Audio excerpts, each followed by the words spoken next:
Hey guys, my name is DeWayne Butler. I'm with Castles and Attics, and this is episode number 4. I'm really excited today. I'm going to just show you a few items that I found this last week. And in no particular order, we'll jump in and I'll give you some background of what I found, what I think, and we'll go from there. Let's just go with the cast iron bookends right here in front of me. These are really great. Hopefully you can see the details of these guys.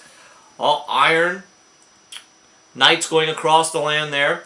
Found these in a antique mall this past week. They were actually half price. They were only $12.50. Plan to put about 65 to 85 on them.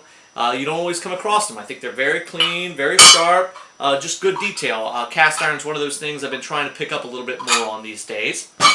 In the same antique shop, I found this absolutely wonderful polished marble little boudoir or accent lamp. Made in Vermont.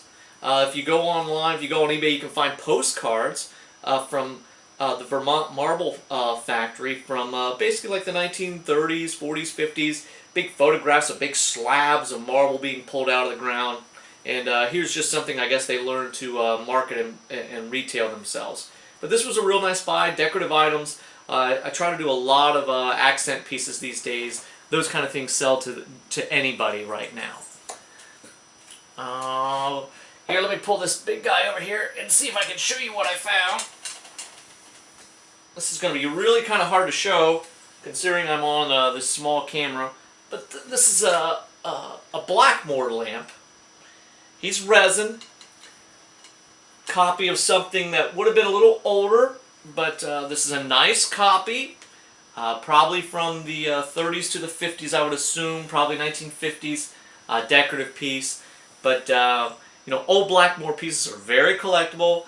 But this was very affordable. I bought it right. And I actually bought it out of an antique mall. So I was kind of surprised. They just put big funky lamp on it. Which, that's pretty normal to anybody. But if you look up Blackmore, B-L-A-C-K-A-M-O-O-R, it'll give you an idea, a little bit of the history of those kind of things. Now, I don't always show you everything I buy throughout a week. I buy all kinds of stuff. This wasn't a week where I picked a lot of things. I didn't pick a lot of great finds. Those few things are what I found, but and I spent a lot of money on some bigger pieces. I really don't want to show you those right off. But I did go to an auction Sunday, an art auction, which was one of 2 art auctions I went to this week. So to give you an idea, I'm out 5-6 days a week, sometimes doing 6-7 auctions a week, and then sometimes doing shows and shops in between there as well. I try to stay busy. But I'm going to show you some Edmund Brucker pieces.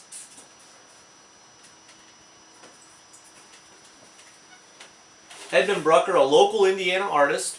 He was a professor at Heron.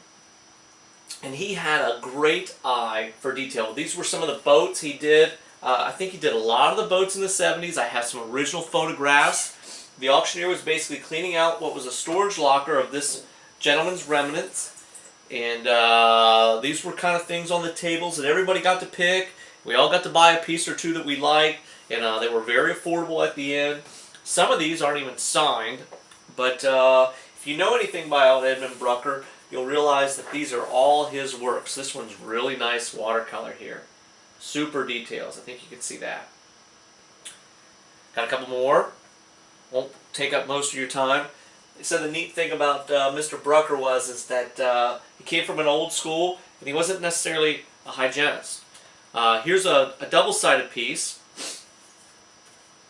He's very famous for this picture right here. Did quite a few of these boat scenes. This piece here, he actually worked with a Mr. Weaver, who was at Heron as well, and Weaver did circus paintings in Peru, Indiana, which Peru is very famous around here for their circuses. And last but not least, I'll show you my favorite one. Favorite one. Cannot wait to get this matted and framed. Hope you can see that guy. This is signed.